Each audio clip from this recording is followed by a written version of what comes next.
Thank you very much for that wonderful introduction. Groucho Marx used to say, after such an introduction, I can hardly wait to hear what I have to say. I do an awful lot of college campuses, speaking at college campuses, and at several of them I've been accused of being something of an oracle, trying to cash in on the fact that there are various similarities between President Trump and President Nixon.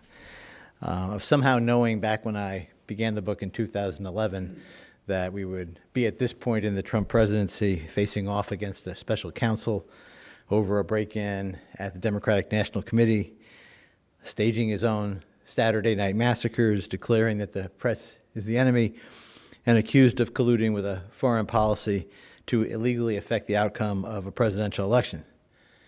And as one of the students at the University of Virginia told me, we've packed 6 years of Nixon into 14 months of Trump. It's like Nixon speed dating, she said. I do feel a bit like Richard White. There's a wonderful series called The Oxford History of the United States. And it's really tough reading because each one of the books is like 1,000 pages, and it's just straight history from the colonial period right up through the end. And White chose Reconstruction and the Gilded Age to write about. And so his book is filled with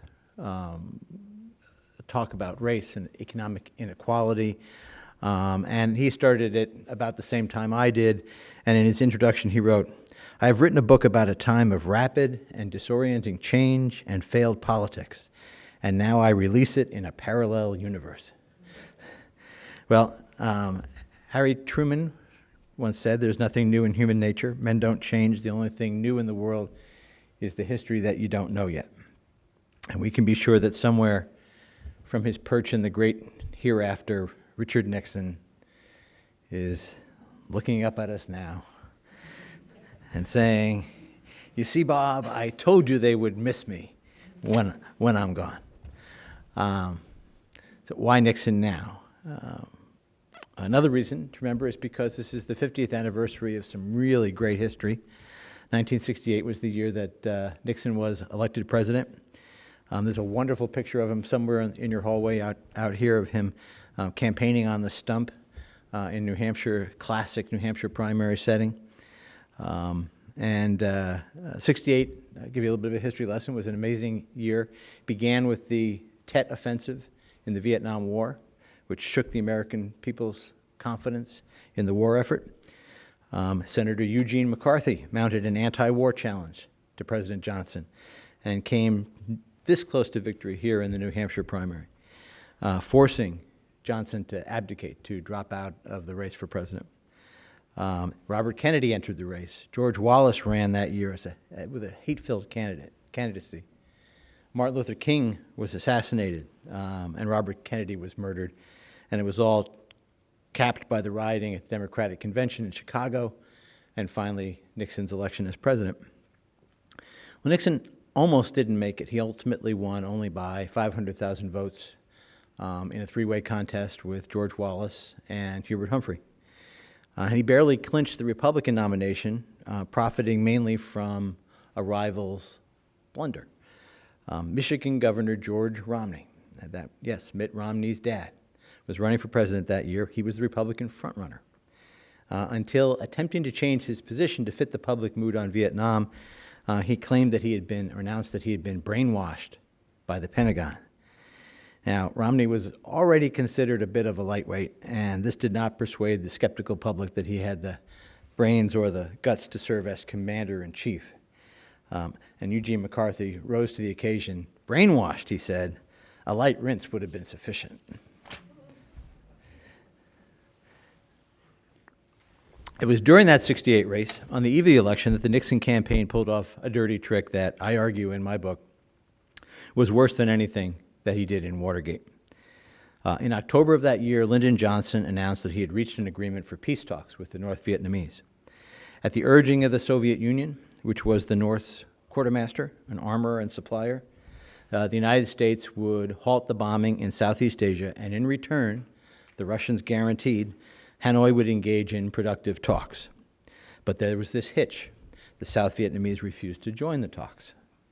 Johnson was furious, and all the more so when he learned that Anna Chennault, a Nixon campaign official, had been heard on a U.S. government wiretap urging Saigon to drag its feet.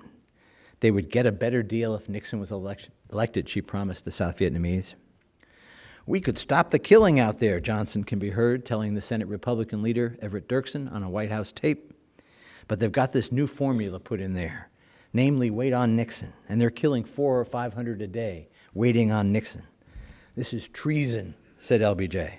"I know," said Everett Dirksen. So Lyndon Johnson faced the choice that Barack Obama faced in the fall of 2016. He did not have proof of Nixon's personal collusion with a foreign power, and Nixon vehemently denied it. And to go public with the information in the home stretch of an election was to reveal, first, the U.S. surveillance of a wartime ally, South Vietnam, and second, that the FBI was eavesdropping on the rival party's presidential campaign. Does any of this sound familiar?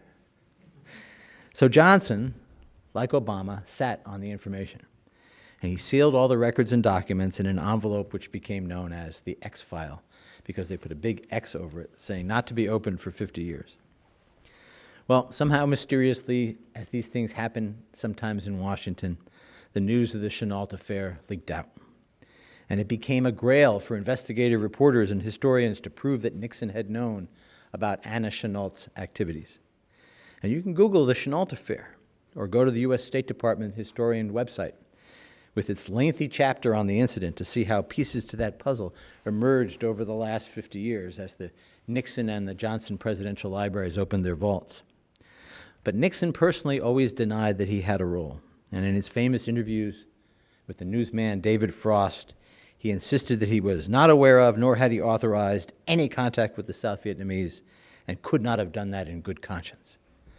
It was not until 2013, while conducting my research for the book on Nixon, that I found some scrawled notes of his chief of staff, Bob Haldeman, recording Nixon's orders to, quote, keep Anna Chennault working on the South Vietnamese, and to do what they could to monkey wrench Johnson's announcement of the peace initiative. Now, we cannot know what might have happened if the Nixon campaign had not interfered in Johnson's initiative. Most likely, given the incredible stubbornness of the South and North Vietnamese in the years that followed, the Russians' promise of productive talks would have failed.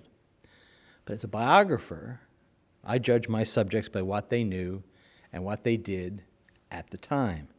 And given Nixon's willingness to engage in such a dark and risky plot, and given the bloody debacle that followed in Cambodia especially, and South Vietnam, I came to the conclusion that indeed this was more reprehensible than anything that took place in Watergate.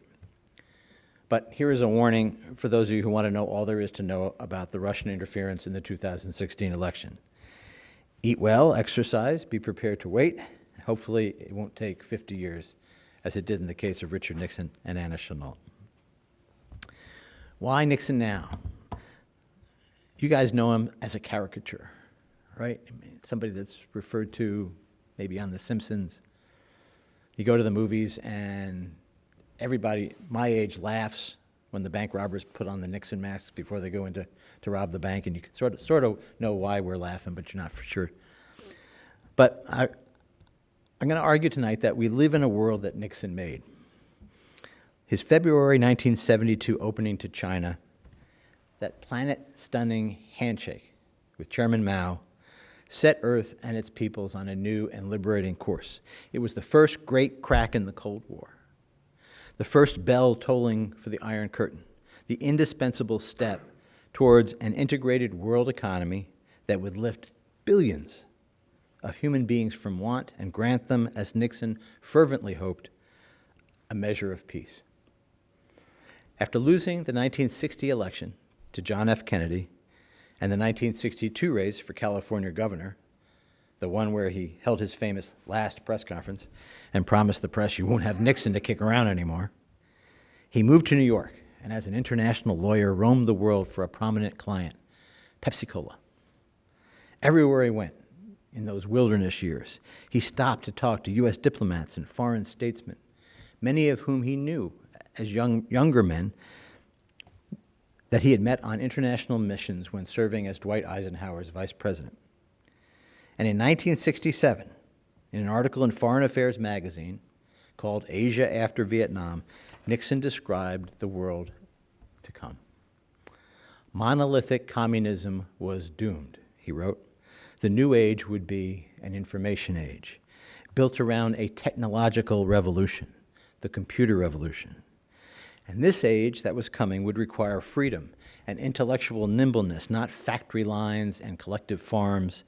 And so it was very ill-suited for the muscle-bound totalitarian regimes like the USSR. The nations of the Pacific Rim, Japan, Indonesia, Singapore, Malaysia, Korea, would lead the way in this new age in Asia. But there was one great threat: China. The Chinese had to be brought out of their shell and integrated into this new international economic order. Because all that progress and the promise of peace that could last a generation could be lost if a rampant, nuclear-armed Red China sought to solve the problem of 1 billion hungry, restless, and enslaved people with violent expansion and aggression. And then in 1969, the Chinese and the Soviets engaged in a ridiculous border dispute over a godforsaken riverbank in the middle of Siberia. The Russians, believe it or not, had more divisions, moved all their tanks from Western Europe to the Chinese border. They had more divisions, more armor facing the Chinese than they did NATO. And the door to Beijing was open to crack. And Nixon was prepared, and he had the foresight and the courage to reach out to Mao and to Zhou Enlai and say, maybe there's something we can do together. Maybe your position and our position related to the USSR is not as wide as you might think. And the 20 years of peace that Nixon hoped for, a generation freed from a nuclear conflagration and a third world war and a nuclear arms race, is now at 50 years and counting. And it's not for nothing that Mr. Spock, urging the hot-tempered Captain Kirk to negotiate with the evil Klingons, reminded him that there is an old Vulcan proverb: only Nixon can go to China. We should have seen it coming. Nixon was elected to the House in 1946 and instantly made an impression on its leadership. When they needed a committee to travel to Europe and evaluate Secretary of State George Marshall's plan to rebuild that shattered continent, Nixon was chosen. He roamed far and wide, impressing all who met him. He saw the shattered cities of France and Italy and Germany. He stood amid the ruins of Hitler's chancellery, where Berlin's orphans crowded around him, trying to sell him their father's war medals. Much was at stake, including Nixon's future, because the rock-ribbed Republicans of Orange County who had elected him, who had assembled his campaign, who had plucked him from obscurity and built and paid for his successful election and sent him to Washington, were thoroughly against this Marshall Plan. They saw it as socialism, foreign aid, a waste of money, pouring sand down a rat hole. And they warned him, told him not to count on their support if he was to endorse Marshall's mushy thinking. But Nixon saw what he must do, and he returned to his district, and for 6 months in 1947 and early 1948, he campaigned for the Marshall Plan and against his old comrades. He went to every Rotary Club, every Chamber of Commerce, every VFW and American Legion Hall that would take him. He owed them, he told them, his best judgment, not his blind obedience. And he persuaded them. And when the party primaries were held in California in the summer of 1948, Richard Nixon did not just win the Republican nomination, he won the Democratic nomination as well. He had wagered everything and carried the day. And the Marshall Plan went on to be perhaps the single greatest triumph of American diplomacy. So this is a guy who has wrinkles. This is not an MSNBC guy or a Fox News guy. This is a guy who could do dastardly things with Anna Chennault and at the same time do brilliant creative things with foreign policy. It's a tremendously compelling story. There may be no great American airport named after him, and there probably never will be because of Watergate and his resignation. But there are films and books and one hell of an opera. Did you know the evil empire in the Star Wars movies was patterned by George Lucas on the Nixon administration? That the tortured Don Draper, the star of the miniseries Mad Men, was modeled on Richard Nixon? He's the only president to resign in disgrace.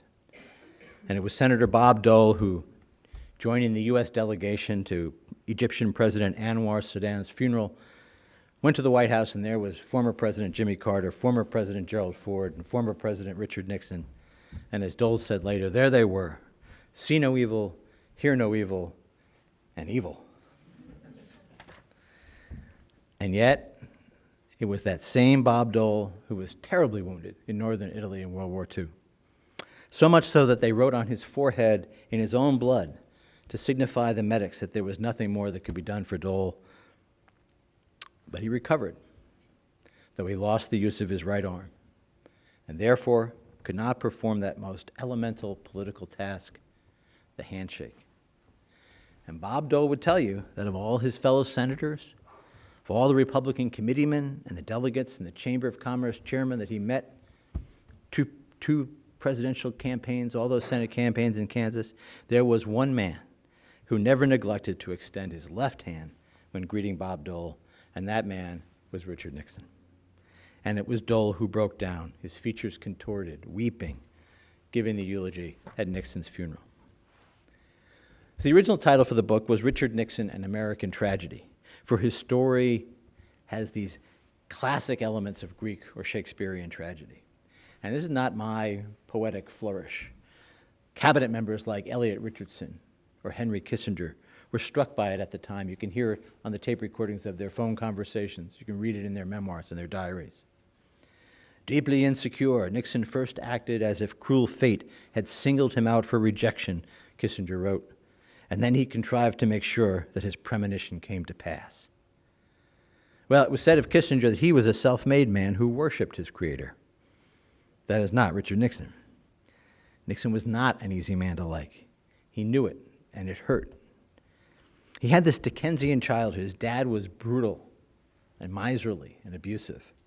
And two of Richard's brothers died in childhood. One, the golden-haired, curly-haired baby of the family, Arthur, died in days from tubercular meningitis.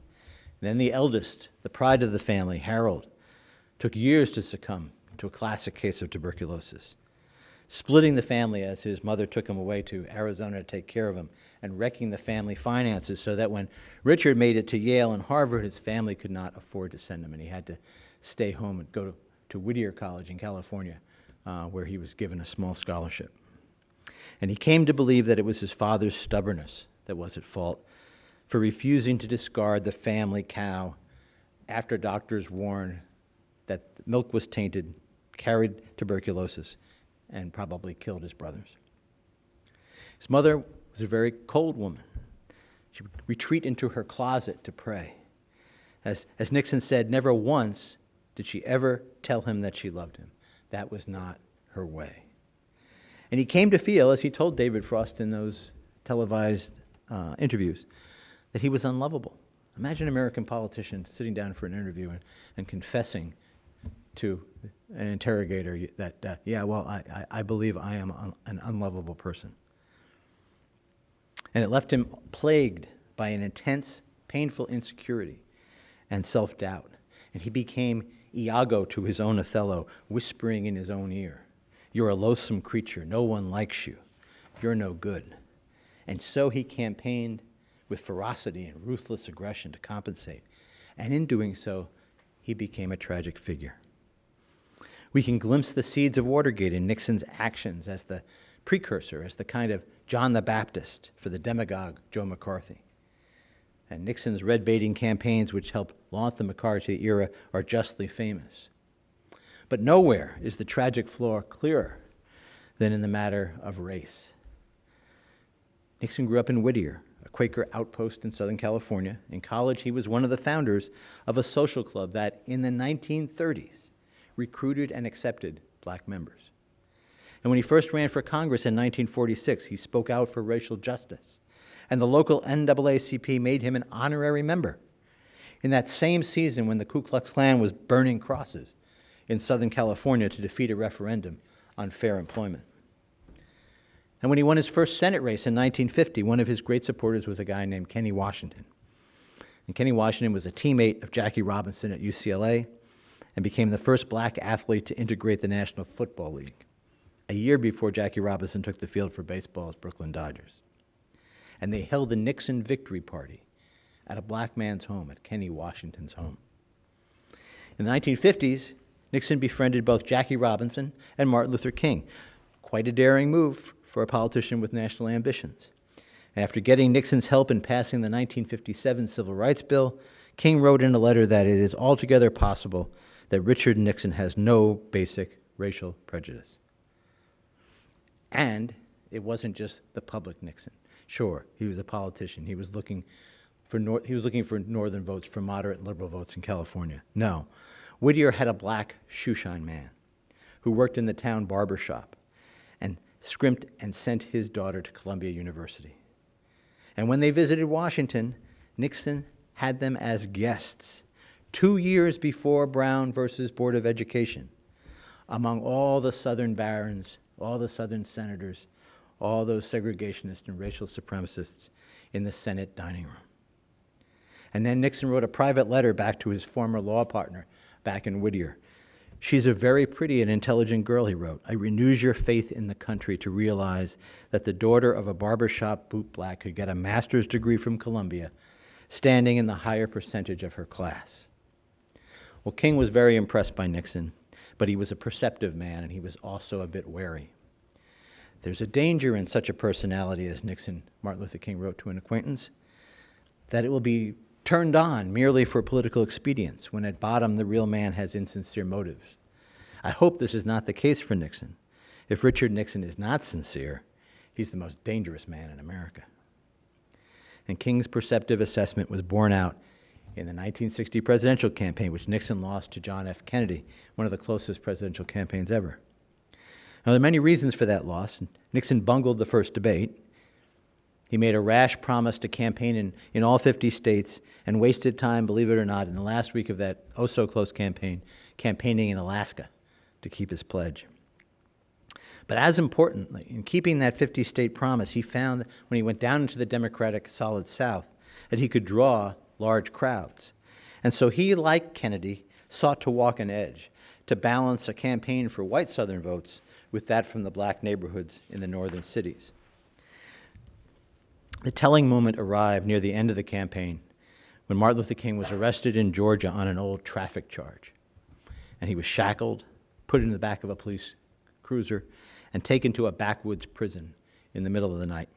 And his family and friends feared with reason that he would not emerge alive. And John and Robert Kennedy interceded with the Georgia governor, and Martin Luther King was freed.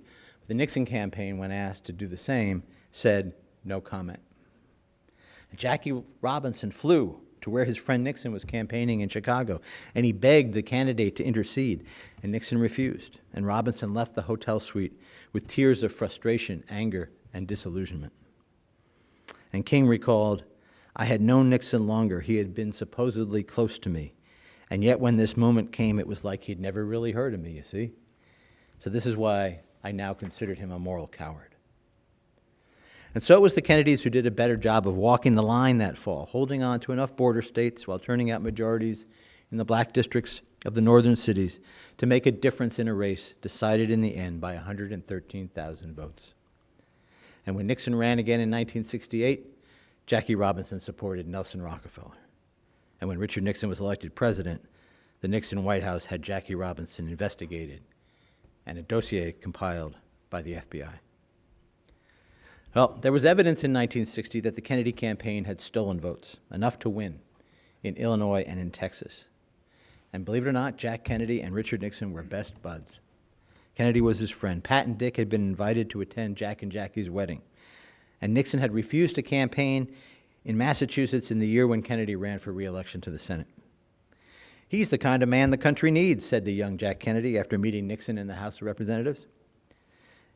"Poor brave Jack is going to die. Oh, God, don't let him die," Nixon prayed aloud as Kennedy dodged death on an operating table in 1954. And so the hurt and the anger were twice as intense when Nixon concluded that the Kennedys had stolen the 1960 election. And Nixon's daughter, Julie, said that it was the experience of 1960 that left her father with the grim resolve of never going to be out-cheated again. And I don't have it in the book, but there was an incident described by a Secret Serviceman of walking down the aisle of the Nixon campaign airplane, coming upon Nixon unexpectedly, and seeing Nixon sitting there, smashing his hand into the seat in front of him, smashing his hand on the armrest, and saying to himself, "Gotta be tougher, gotta be tougher, gotta be tougher." And he took that anger and that hatred and he honed it and he used it. And he had this unequal ability to tap the grievances and resentments of class, of race, of envy. The Democratic speechwriter Richard Goodwin said it this way: Nixon could reach with uncanny intuition the buried doubts, the secret dreads, the nightmare panic of the threatened soul. And in part through that self-discernment, Nixon recognized the defects of human character, and he employed that knowledge to poison and manipulate his countrymen. He persuaded Americans to gnaw as he did on grievance and resentment, and to look at each other as enemies. And so it was Nixon who helped launch the McCarthy era, whose aides drafted the Declaration of Culture War, who set South against North and spurred his silent majority to despise and distrust the country's elite institutions. He was the first post-war politician, and certainly the most successful, to build a career on the deliberate and contrived polarization of the American people. That was the task he assigned to his vice president, Spiro Agnew, who, when accused of polarizing tactics, responded, "I not only plead guilty to the charge, I'm flattered by it." Nixon's staff wrote internal memos calling for a calculated and carefully contrived form of polarization that would take place by telling white Americans that their rights and their taxes were being taken from them to appease a lazy racial minority. And the repercussions echo today. The Fox News style was founded by Roger Ailes, who was Richard Nixon's media advisor. And don't let the revisionists tell you that Watergate was a hoax, that Nixon was railroaded out of office by a liberal press and the Democratic Congress. There was some of that, yeah. But the White House tapes are all online, and you can listen to them wherever you want, if you can stomach the cynicism and the cruelty and the insecurity and the anti-Semitism. The little boys on the White House staff didn't know how to play the game, Nixon told Haldeman in the spring of '71. He would have to coach them. "I want, Bob, more use of wiretapping," he told Haldeman. "Why don't you put your money on surveillance and so forth? Maybe it's the wrong thing to do, but I've got a feeling that if you're going to start, you have to start now. Maybe we can get a real scandal on one of the leading Democrats." "Scandal, leading Democrats," Haldeman echoed as he took notes. "Now you're talking," said Nixon. And this, too, is Nixon's legacy and his mark upon our world, a country divided, clawing at itself as he did. And he did not recognize all this until the end. And there's no scene in American politics, law, art, or commerce to match that of August 9th, 1974. Again, it's on YouTube. YouTube is like Nixon's greatest hits. Most of it, almost everything I'm telling you tonight, you can see for yourself on YouTube. There's this tormented Nixon standing in the East Room, pouring out his guts in a rambling plea. Only in war assassinations do Americans experience such mythic moments. And he has this amazing moment of self-recognition. And he comes to this wisdom, this hard paid-for wisdom at the end. And he tells the American people, he tells his staff, don't hate your enemies, because they don't win unless you hate them, and then you destroy yourself. So, why Nixon now? I would argue that it's essential that we learn from Nixon's parting words. Today's hate and polarization are more than just political phenomena. They threaten, in this 21st century, an American ideal. And that ideal is this: that a self-governed people, varied in national origin, in faith, in the color of their skins, can still be, like Ronald Reagan told us, as John Winthrop preached upon the ship Arbella to his fellow pilgrims, a city upon a hill. That the New World beacon not only shines for others about such virtues as liberty and equality, but demonstrates that in nations as diverse as ours, that these values are achievable. And that's the challenge Americans face, right here, right now. Because if we lose this battle here in this country, with its wealth and its sturdy institutions and its deep abiding beliefs, and we surrender all the hard-won gains we have made in equality of gender, race, sexual orientation, then it's difficult to see how other democracies resist hatred there. And that, I would argue, is the reason that Barack Obama got the Nobel Prize. He certainly hadn't done anything else to qualify for it. All he did was win an election. So it wasn't really awarded to him, although his name is on the medal. It was awarded to us, to you. It was the world saying to us, bravo, keep it up. You inspire us. Keep being America. Now, we were that people then, and we can be that people again, but we have to work at it. American success is no done deal. We may be exceptional, but we're not predestined to succeed. The American experiment is just that, only that, an experiment. And experiments can fail. Dr. Benjamin Rush, signer of the Declaration of Independence, said after the revolution was over and everybody was celebrating, nothing but the first act of the great drama has closed. And John Adams said the same thing in a different way. We cannot guarantee success, he said. We have to do something better. We have to deserve it. Our exceptionalism doesn't guarantee that we'll always make the right choice, and the price today of the wrong choice is steep. After writing 3 books, I've been christened an historian now, by the New York Times, no less. And one thing that historians like to do is quote Abraham Lincoln.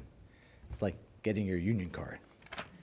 And in 1938, foreseeing civil war, Lincoln told his countrymen, all the armies of Europe, Asia, and Africa combined, with all the treasure of the earth, with a Bonaparte for a commander, could not by force take a drink from the Ohio River or make a track on the Blue Ridge Mountains in 1,000 years. If destruction be our lot, we must ourselves be its author and its finisher. As a nation of free men, we must live through all time or die by suicide. And Nixon taught us that as well. It's only a beginning. Always, he said, there in the East Room on the day he relinquished the presidency. In the last year, I've been invited to lecture at Vanderbilt, at Ole Miss, at the University of Virginia, at Little Flagler College, at Mary Washington, the University of Chicago, Brandeis, Washington and Lee, Montgomery College, McGill, University of Texas, and tonight here at St. Anselm's. And it's reassuring, having toured these campuses and engaged in conversation and debate with my children's generation, that these millennials, you millennials, have it figured out. Long before Parkland, I saw that their values are good, fair, and generous. So our task in the immediate future, for those my age, is to give you all a chance, to not tear ourselves apart, to not die by suicide or succumb to hatred until you guys are ready and willing to take over. Americans always rally to meet outside threats, war, natural disasters, terrorist attacks. My parents' generation proved that. An army of free men and women and an arsenal of democracy led by people like Churchill and Eisenhower and Roosevelt took on and defeated the vilest totalitarian regimes. But as Lincoln warned us, the threat today comes not from afar, but from ourselves. Because others may hate you, but if you hate them, that's when you destroy yourself. It is different and difficult and perhaps a more dangerous challenge. But that's the real answer to the question, why Nixon now? So I'd love to take your questions, your challenges, hear what you have to say. Thank you all for coming out on a miserable night, and thanks for having me.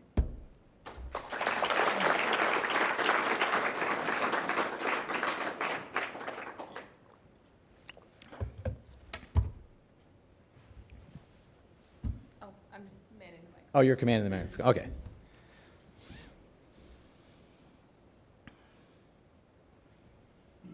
Now, first of all, explain what the student ambassadors are.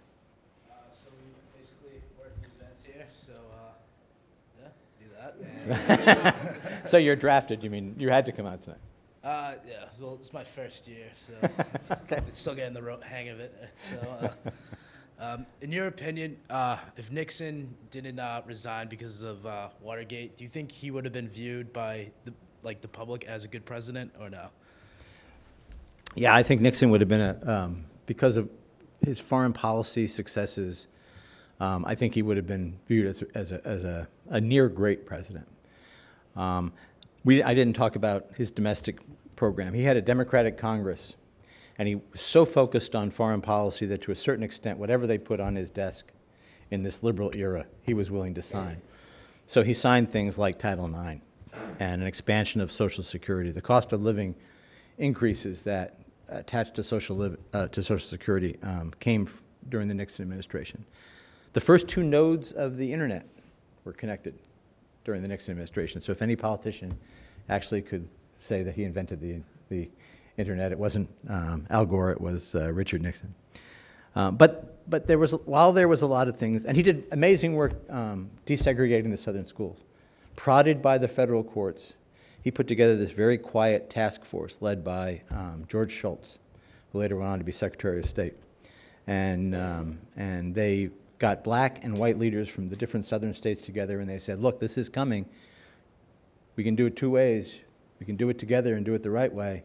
And if they still were dragging their heels, they would be brought into the Oval Office, and Richard Nixon himself would sit there and he would say, you know, a lot of history was made by great patriots, great leaders in this Oval Office.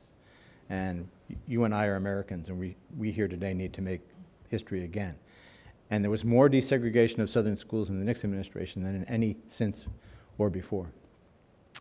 When the environmental crisis hit, a week after he was elected president, there was this massive oil spill in California, and that really gave impetus to the environmental movement. And Nixon, with a stroke of his pen, he created the Environmental Protection Agency. Didn't wait for Congress to give him the legislation, but when they did give him the legislation for the Clean Air Act, or the Endangered Species Act, or the National Environmental Act, which requires that major federal decisions have environmental impact statements, Coastal Zone Management Acts, Nixon's fingerprints and his signature is on all of them, and the fingerprints of his administration is on a lot. I criticize him more on Vietnam than I do on Watergate.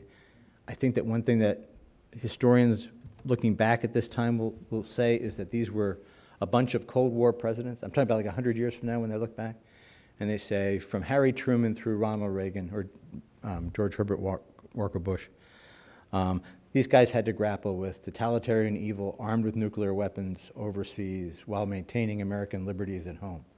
And they did so with a mixed record. They got us involved in Vietnam, and they did an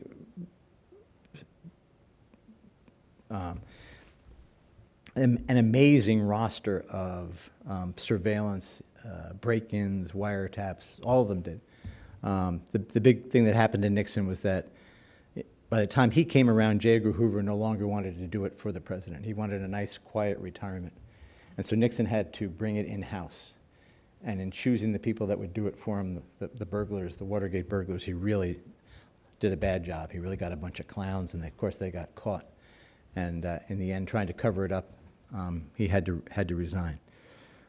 So Vietnam, Watergate, and then finally, Nixon's true political value was expediency, whatever could help Richard Nixon. And when the United States went into a crisis called stagflation, the summer before the campaign, his re-election campaign began, he had no problem whatsoever breaking all the economic laws, all the conservative economic dictum, and taking the United States off of the gold standard, adopting wage and price controls, and just forcing the Federal Reserve to pump money in, keep the economy roaring. And one of the reasons that Watergate had such an impact in his second term was that all these economic decisions that he made came back to haunt him. So on the economy, on Vietnam, and on Watergate, I think he'll get low marks. But one thing I've found is that Vietnam is really fading on the horizon for historians. They see it as a small brush fire war.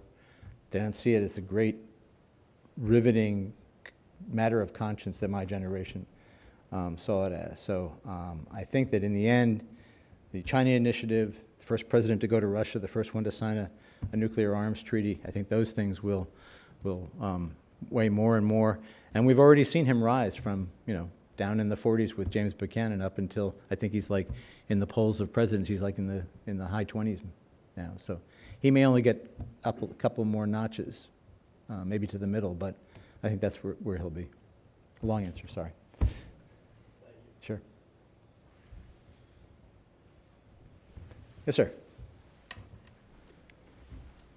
Well, by your own admission now as a renowned historian, how do you and how do we separate politicians who are true believers, that is, who actually have heartfelt principles and concepts? How do we compare them and separate them from the political pragmatists? You talk about Nixon, especially on racism. I mean, now especially, it seems, just the Republicans in the Senate and the House who are silent in the face of some horrendous lies and misdeeds. How do we take what they're doing and not saying and say that maybe they are better than what they appear to be? And even with somebody like Nixon and basically any politician, the survival of the species, I mean, the re-election campaign and the fundraising that goes into that. How do we really look and separate the true believers from the pragmatists who kind of say, this will be good for me now, but something else will be better for me then? What do you, I mean, I know Nixon was not a especially feeling or emotional person, at least he didn't appear to be. Have times changed now when we can actually separate those people, or is it still the same game? I think, I mean, I don't really want to go all full historian on you, but you know, there's this play on Broadway called Hamilton, and the theme of Hamilton is these three characters: Alexander Hamilton, Thomas Jefferson, and Aaron Burr, and their amazing triangle. And if you go back and read what was printed in the newspapers in those days, and it was very much like today, where you had, you know, the Democratic Republican newspapers and you had the Federalist newspapers, and you bought the press that you wanted to read to reinforce the opinions that you already had, just like you watch Rachel Maddow because she reinforces the opinion, or you watch Fox News because it tells you what you want to hear. So, you know, it has been something that's been with us always. I think we tend to drop it when there's a crisis like the Depression or the World War or the Cold War. So we had this really long, unique stretch in American history where bonding in the face of an outward enemy was important, and you had politicians like Arthur Vandenberg saying that politics ends at the water edge once we get out into the world. But even then, you know, the first requirement of a political party is to claim power to enact its platform, and it really comes down to a matter of conscience. I mean, I covered Washington for many years, and one thing about Paul Ryan was that Paul Ryan was the biggest deficit hawk in Washington, and he was always during the Obama years giving these speeches about the fact that someday the American economy was going to crumble and take the world economy down with it because we just had too much debt, and then he's leaving the first $1 trillion deficit. So you have to watch them like hawks. To go to the other side, Bernie Sanders, you know, the great liberal, that still comes from a state in Vermont where in order to get elected, you have to be pro-guns or anti-gun control. And so his record on guns is the one sort of place where he doesn't fit into the progressive typecasting. So the only, if you're asking for like hope, we've muddled through always. And there is a severe chance that there's going to come a day when we don't muddle through, when there will be an emergency. And at that point, you know, I saw something the other day that I thought I would never see. There's a magazine called The Federalist. And this young writer didn't really mean it. I'm sure he was just showing how clever he was. But he wrote an essay in which he said, well, why don't we red state people just succeed? This is ridiculous. These blue-headed people, they're never going to understand what we call for. So why don't we just cleave the country in half, let them have the coasts, and we'll take the the heartland, and you know, it's at least the North and the South had something as big as the entire Southern economy and the morality of slavery to fight about. For the life of me, I can't tell you what it is that causes this incredible polarity we have now. I mean, I guess immigration feeds part of it. Certainly the crash of 2018 fueled it, but that sort of set me back the other day. Well, I agree with you. I think that, you could call Ryan's departure now particularly a principal departure because I mean, you mentioned the deficit, but also free trade. I mean, conservative Republican tenets that he has always espoused that are now he's obviously not being exemplified in this presidency. Yeah. Or by any of the appointees of this presidency. At the same time, you can see it as a practical matter. He's 48 years old. He could resurface in 4 years, 8 years, when his children are no longer need his guidance on weekends. You know, but it's just, I'm trying to be optimistic. Yeah, well, the thing is, that's the hard part of it. Is that it's amazing how many of the Republicans who say they're going to leave or they're going to retire then begin to speak their minds more. Right. But, you know, party loyalty is party loyalty. Where's integrity? You know, in all there that was, stuff, you know, remember when Obamacare was getting passed and they did it's called the Cornhusker or whatever it was, and the Louisiana Purchase, and they were doing all these backroom deals to get those last few votes. I mean, politics sometimes is ugly, but yeah, I mean, the reason I preach a little bit at the end of the speech is that this polarization is really serious, and I don't see, other than like an instinctive us versus them tribalism, as the reason for it. It's not like we're fighting over something like slavery. We're fighting over something like, you know, I don't know what. Okay, thank you. Sure. Anybody else? Yes, sir.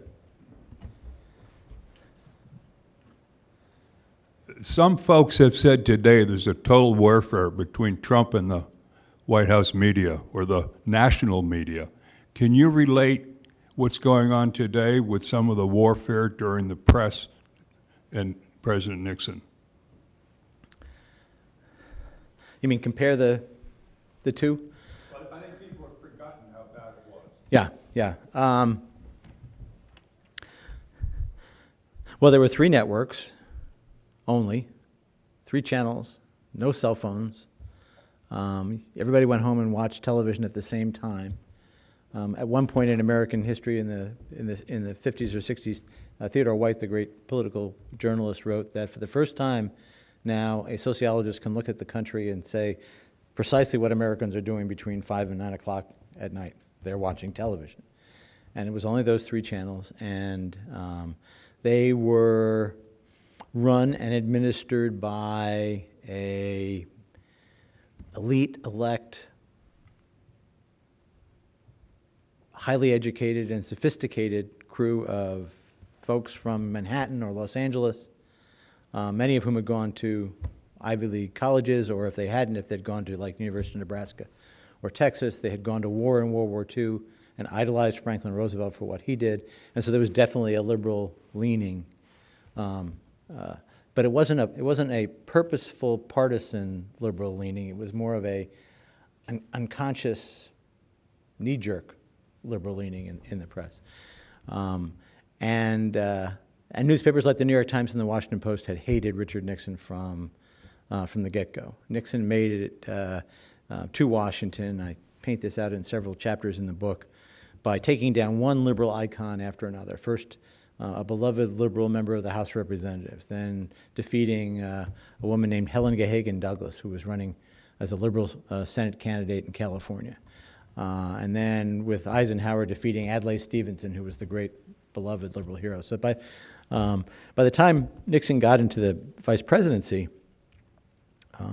he was detested pretty much by the liberal establishment in a way that really, the only way I can compare it is think of how Fox News treated Barack Obama. That's how the liberal press treated Richard Nixon at the time. So, you know, like Harry Truman said, there's not an awful lot that's new. It's written in a different book, it's in a different wrinkle. Does that answer your question? Yeah, her block was the cartoonist for the Washington Post, the famous cartoonist. And he took on McCarthyism, and for that he is remembered very fondly and got a Pulitzer Prize.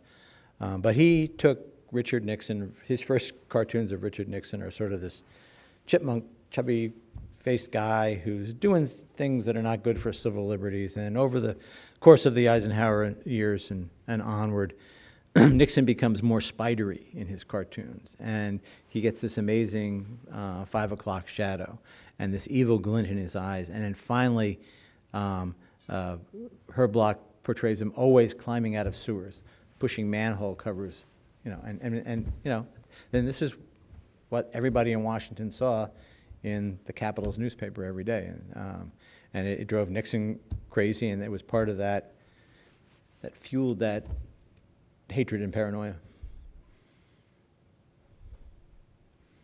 Anybody else? Yes?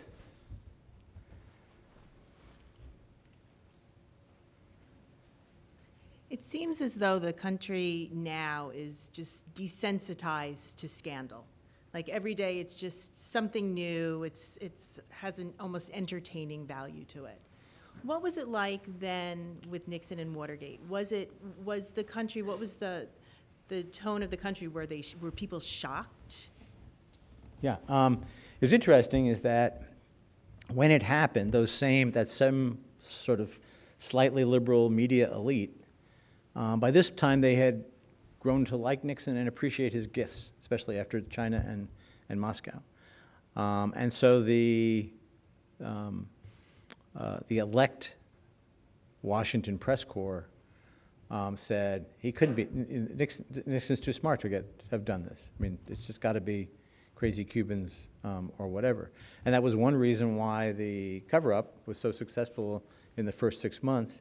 And it was one reason why these two young punks, Woodward and Bernstein, became so meteorically successful, is that they were young and they were hungry, and they didn't have this old impression of Richard Nixon. All they knew was that there was a burglary and they couldn't get to the bottom of it. And they would go out at night and knock on doors while their older, more liberal colleagues would be taking White House people to lunch, having 3 bourbons, and deciding that, well, good old Harry couldn't have been stupid enough to do something like this. So I guess it's it's ridiculous. And then you had this amazing judge, John Sirica. And John Sirica had read Woodward and Bernstein's articles, which had sort of kept the story alive through one of the greatest landslide victories in American history. It's not like the rest of the country was reading these articles, but John Sirica did. And when it came time to sentence the Watergate burglars, he gave them maximum sentences, 60, 80 years. And faced with that, and he told them right out in court, he said, look, unless somebody tells me what really went on here and we get to the bottom and who you were working for, this is what you're facing. And so immediately or inevitably one of them, James McCord, cracked. And then John Dean and Jab Magruder cracked. And all for about 3 months, there was just like this amazing, stunning flow of stories as everything was sort of revealed, mostly through leaks. And then that summer, you had the Senate Watergate hearings, and you had them broadcast all day, and then PBS ran them again at night. So if you were at work and you missed them during the day, you could watch them at night. And that went for the summer. And just when things were quieting down and the Democrats thought that Nixon had slipped the hook, he fired this Archibald Cox, the special counsel, in October. And from that point on, the reaction to that was so overwhelming. The American people finally said, okay, you just proved to us that you're guilty and you have something to hide.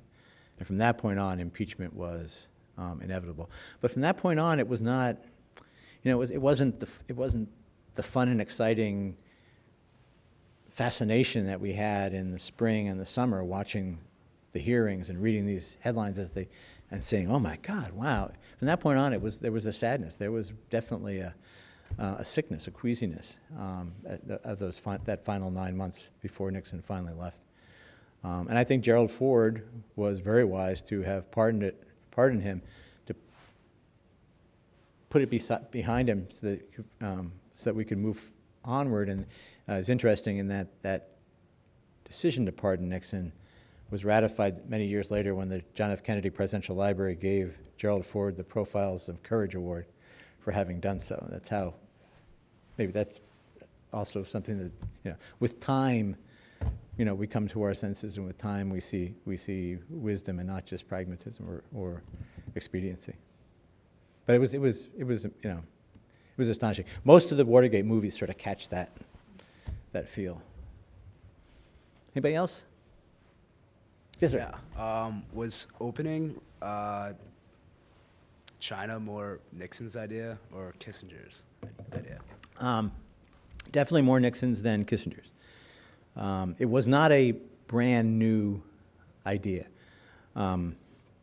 Kissinger had worked for Nelson Rockefeller and told Rockefeller to put it in his foreign policy program. The Johnson administration had said amongst themselves. But that first, I think it might have been the first 10 days in office, Nixon wrote a note, a memo, gave it to Kissinger and said, get ready to do this, or let's start taking the first steps towards, so that we're ready in case this happens. And Kissinger walked back to his office and said, that madman thinks he's going to China. So it was definitely Nixon who pushed it and who propelled it.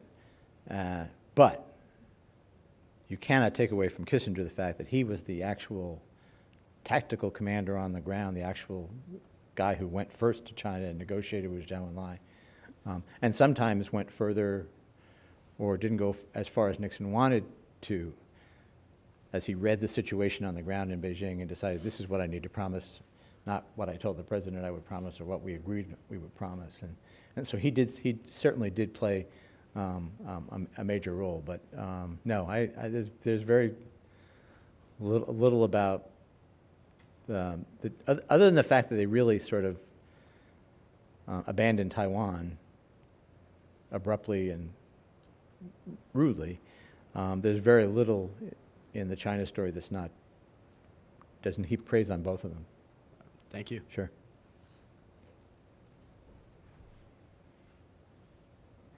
Yes? Can you just talk a little bit about Nixon's, that influenced him, or maybe a political mentor or someone he looked up to? Was there anyone in his... Sure. His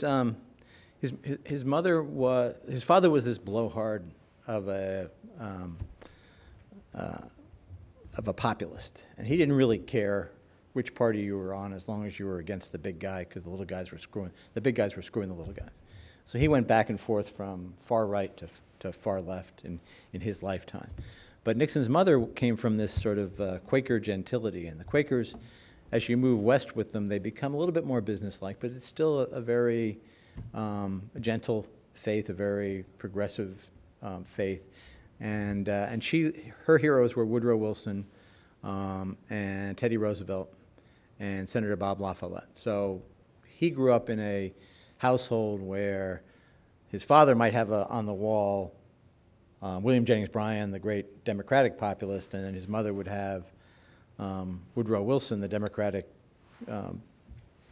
peacemaker, because she was Quaker. And then so Nixon had a very, but he's still growing up in Southern California, which is a very conservative place in the outback of Southern California, where the farmers were very conservative and suspicious of big government.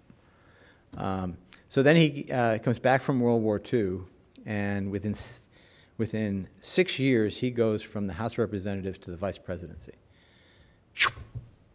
Unbelievable meteoric rise. And basically with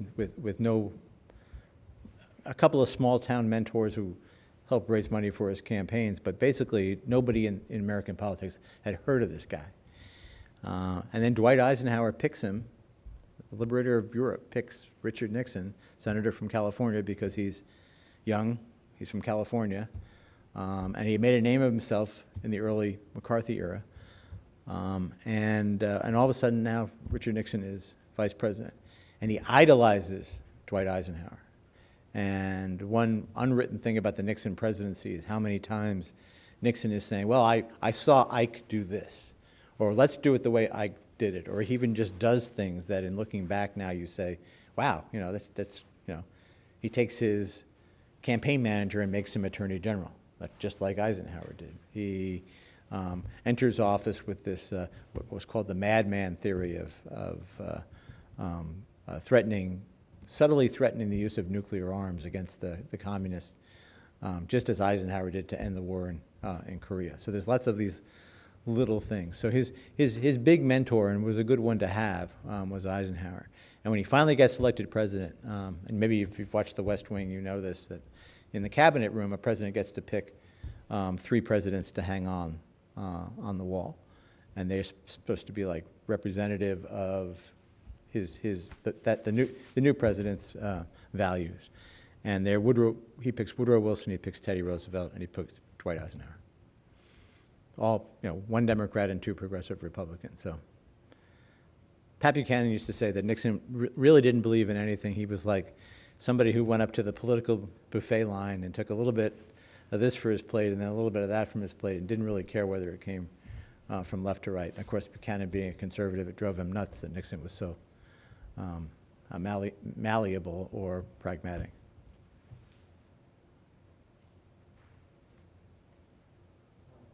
In 1968, George Romney ran and Richard Nixon for nomination for the Republicans, but also Ronald Reagan did. And I was just curious, what was Richard Nixon's relationship with Ronald Reagan? What was his opinion of him? Because today's Republicans still mention Ronald Reagan, and due to Watergate, barely any Republican candidates mention Richard Nixon. So just, after the presidency, seeing people idolize Reagan, what was Richard Nixon's view of Reagan and his opinion?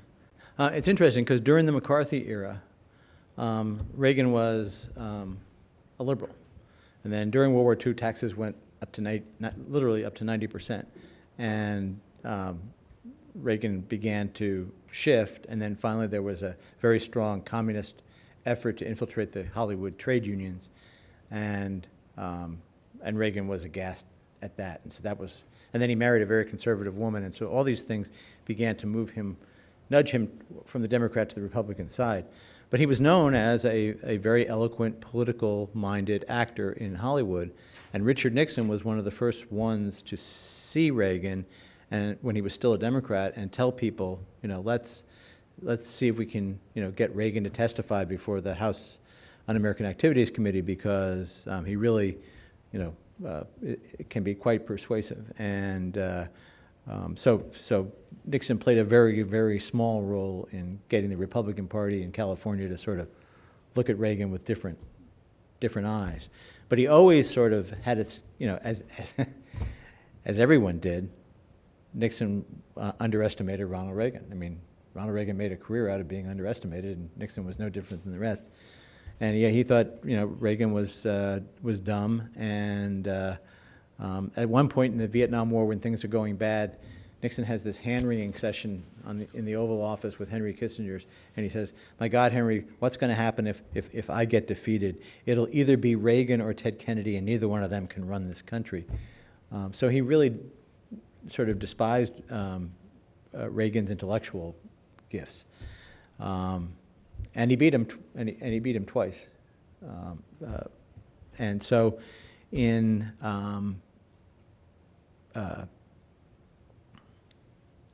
after he resigned the presidency and he was sort of in his second wilderness stage, Nixon had this big comeback attempt. And one of the ways to do that was to write all these letters and position papers on foreign policy.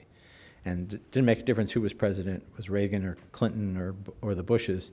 He would be sending these ideas in, and then if something happened that regardless or not whether it had been inspired by his letter, that letter would get leaked, and Nixon would try to claim credit, and it drove people like George Shultz and George Bush crazy. But Reagan and Clinton were two presidents who listened to him. And so in the end, with Reagan, his relationship was one of a counselor. I don't accept the notion that Nixon was like this hidden wizard whispering in Reagan's ears. There was, far too much bureaucracy between the two of them for anything like that to happen. But Reagan, listened to him. The place where Reagan broke with him was over Gorbachev, because Nixon was a hardliner, And he believed that the Soviet Union was the Soviet Union and it would never reform itself, and that Gorbachev was nothing more than the steel fist in a velvet glove. And so he was a real hawk on glasnost and perestroika. And that's what drove George Shultz, Nixon's old labor secretary, crazy. He was now Secretary of State, and he was seeing Nixon take these hardline positions. And he believed Nixon was just flat out wrong, and history has sort of proven that Nixon was flat out wrong. Thank you. Sure.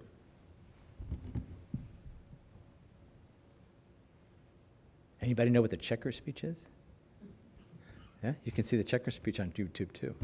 It's the single greatest use of American television by a politician, and probably will always be, because as we shift now from television to the internet, you're not going to see anything like that. But in 1.5 hour of almost extemporaneous speeches, he completely revived his dying career.